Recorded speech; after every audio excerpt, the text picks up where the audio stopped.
लाहौर आलूदगी की लपेट में स्मोक की औसत शरह 400 से भी तजावुज कर गई। मौसम का हाल बताने वालों के मुताबिक कल से लाहौर में बादल बरसेंगे, जिसके बायस आलूदगी की शरह में नुमाया कमी रिकॉर्ड की जाएगी। मजीद तफसीलात जान लेते हैं सामिया सईद से। सामिया, बताइएगा।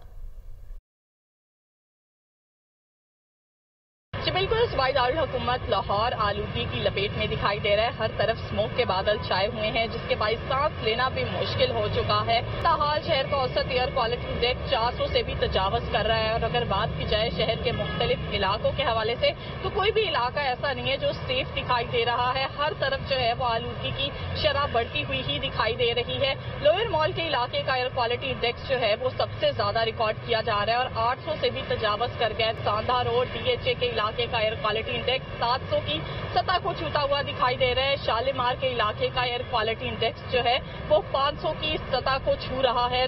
फिजाई आलूदगी में जो है वो दिन ब दिन इजाफा ही रिकॉर्ड किया जा रहा है, मगर महकमा मौसमियात की जानिब से बताया जा रहा है कि कल और परसों जो है वो शहर लाहौर में बादल बरसने के इम्कानात हैं, जिसके पेश नजर यही देखा जाएगा कि बारिशों के बाद फिजाई आलूदगी में नुमाया कमी रिकॉर्ड की जाएगी।